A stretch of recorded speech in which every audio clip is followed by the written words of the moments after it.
Hello. So this is just a quick video to give a demonstration as to how to use a Max for Live patch I've made to work in tandem with the DJ Tech Tools Midi Fighter controller, which basically allows you to assign up to 3 different samples to each of the trigger buttons on the controller. I'll open up the patch and I'll give a brief explanation as to how it works, but basically it works by assigning a different output velocity to the trigger button depending on how long you hold it down for. To make it work, you need to go into the Midi Fighter utility application and just make sure that your default output velocity is set to 127. I think if you've not meddled with it since you've bought it, ever changed it, then it should be set to that anyway, but it might be 100, so it's probably just best to check so that you don't have any problems trying to use it. So first of all, I need to load up a drum rack, and then these are the 3 samples I'm going to be using just to give a demonstration of it. So I've got 1 snare drum, a 2nd snare drum, and then a pad, and I'm just going to drop the first sample onto here because that's the button on the Midi Fighter that I'm going to assign them to. You need to make sure that the ADSR decay and release levels are set to the longest time possible. So 60 seconds to make sure this works. I'm also going to turn the filters off. You don't need to do that, but I'm just going to do it because I have no use for them. Then I need to create a secondary instrument rack within the drum rack, and I'm going to do that just by creating a group containing this single sample.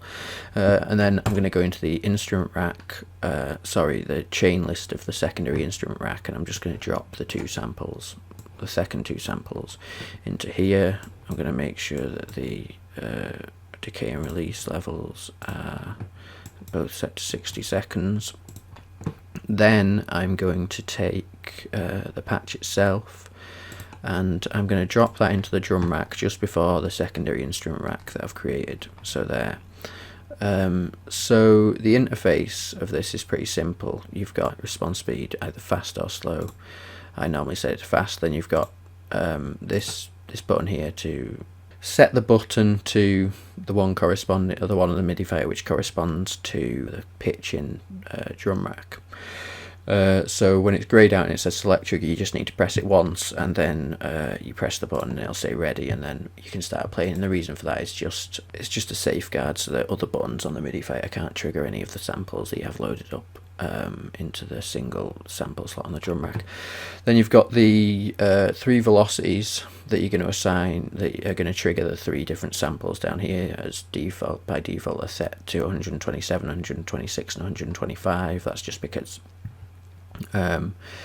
you know, if you don't want there to be kind of like any audible difference between each of the samples, then you want the output velocity to be as close as possible to each other, but you can alter them, you can change them to whatever you like. And then there's just this little help window here that pops up and it kind of explains all this stuff in brief. Yeah, you can read that there. So I'm going to assign them to this button here on the Midi Fighter. So while it's saying select trigger, I'm just going to press that once, and then I'm going to press the select trigger button and it will say ready. And now I need to go into the velocity zone editor, and I need to set the first sample to respond to a velocity of 127, the second to respond to a velocity of 126, and the third to respond to a velocity of 125. Now, if I press the button kind of like with a short sharp tap, then it should play the first sample. Then kind of like a medium-ish time, it can take a bit of getting used to, like figuring out to kind of get this consistently. I still don't have it perfectly, but hopefully I'll be able to do it. There's the second sample. Just takes a bit of getting before you work out kind of like the time bracket within which you've got to hit it. So first, second, last. Just hold it down, it'll play it after it. It'll play the last sample after the time bracket for the second sample has been reached. There's the 3 again. So I'll just open this up to kind of give a brief explanation as to how it works. So basically, first of all, I take the MIDI input from the the Midi Fighter, and I send it into this MIDI split patcher. There's the select trigger and ready button there. That basically just changes the output through which of either G switch 2, whichever one it is, through which the incoming control number from the trigger on the Midi Fighter and its value gets sent. So when it's set to select trigger before it's ready, it's going to send the control value and the control number and the control value list, out through the left outlet of this G switch 2. I never know which is which. And then it enters into this unpack. We do away with the value for now, which is either 127 or 0, depending on whether the button is on or off, and we just take the number and we set that as the argument to which this root object responds. So when we switch it over, when we press the select trigger button and it says ready, it'll switch this to the right outlet, and then the control change value and number will come out through there and enter the left inlet of the root, and then only if the control change number matches that which has been assigned to the root object will the value of 127 or 0 be allowed to pass through, and then that exits through the second outlet of the patcher. And then also when you're setting it up, when you're just selecting which button you want to assign them to, it just stores the control change number in this message box here, and then that gets banged out by this trigger whenever you press the button down. That's just to kind of create at the end, send in pitch, velocity, control change number and value back into a MIDI pass, just to create a MIDI note list that then the drum rack instrument within which the patch is contained can understand. So coming out of here, we have 127 or 0, which is the control change value, and that enters into this count patcher. Now that triggers this toggle on or off. So obviously 127 is going to turn it on, 0 is going to turn it off, and then that in turn triggers this metro, which is just set to a millisecond, so on or off, and then this counter just records the duration for which the metro is active. So basically the duration when the metro stops, when this receives 0, so when you release the pad, it the counter outputs the duration, and it enters these if objects down here, this series of 2 if objects. So what happens here is the duration in milliseconds enters, and if that duration that enters at the leftmost inlet is less than or equal to the second integer which is coming in, which is the duration in milliseconds. So here we have the fast and slow duration time brackets in milliseconds, which we receive when we set the response speed to fast or slow. This is just in the main patcher window. So for fast response time, we have the first time bracket is 50 for the first sample, the second is 75 milliseconds. I've made it 1.5 times the size because I did have it as 50 and 100, so but each were 50 milliseconds, but it was kind of a bit more difficult to get the consistency with triggering the second sample of the 3. So instead I made it 1.5 times the size. So for fast response time we've got 50 milliseconds and 125 milliseconds, and for slow response time we've got 75 milliseconds and then 187, because that's kind of like double plus 50% of the first time bracket, so kind of 150 plus 37.5, so we have 187 there. And then also here are the velocities when you change them, and they also arrive at the if objects, which I'll get to in a minute, at the third inlet of the first if object and the third and fourth inlet of the second if object. So here we go. So if the incoming duration is less than or equal to the duration here, which is the first time bracket, so 50 milliseconds in the case of fast, 75 in the case of slow, then it outputs the third incoming integer value, which is the first velocity, so 127.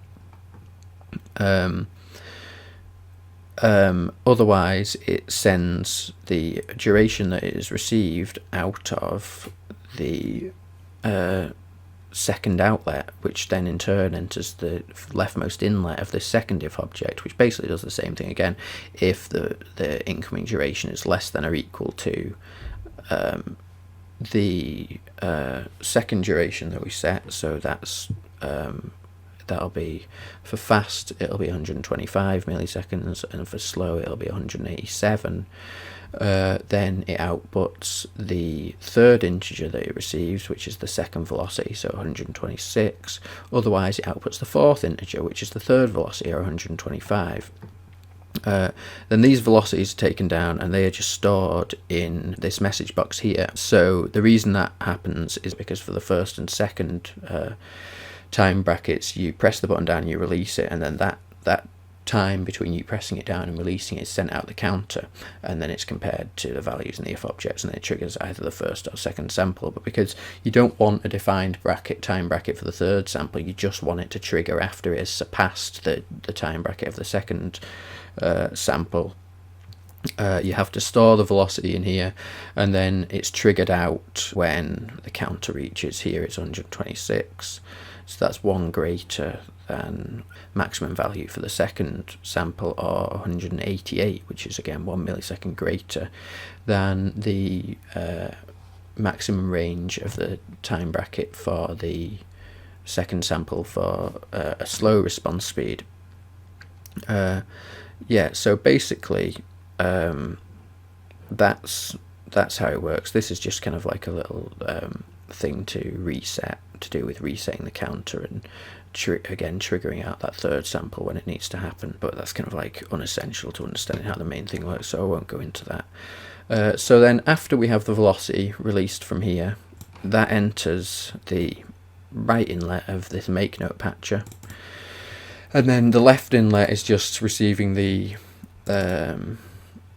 pitch of the note from the MIDI pass. So you can see the pitch and velocity come down here in the MIDI split patcher.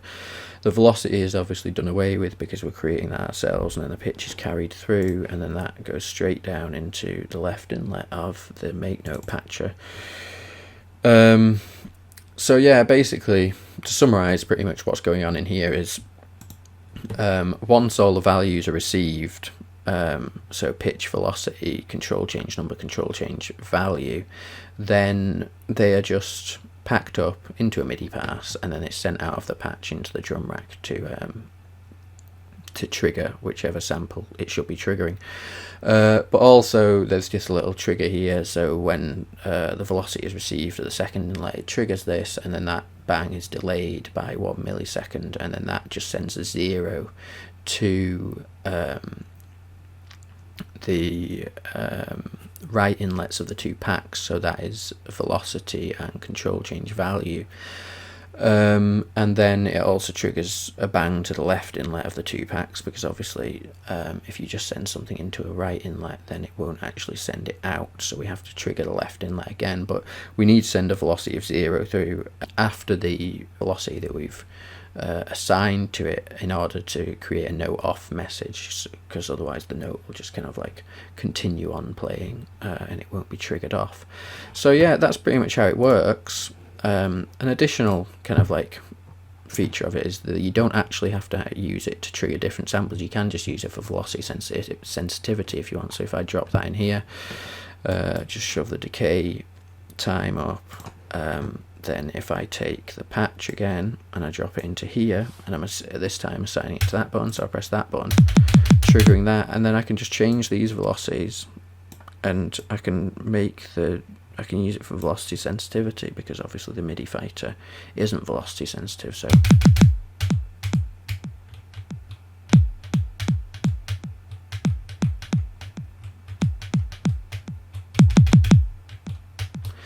yeah, so I assume, I've not tried it, but I assume that this patch will also work with any other kind of MIDI controller that isn't velocity sensitive, but I've not tried it. But the link should be in the description below to download the patch, so if you make any changes to it, I'd be interested to see what you do, if you can improve it in any way. So yeah, I hope you find it useful. Nice one, thanks for that.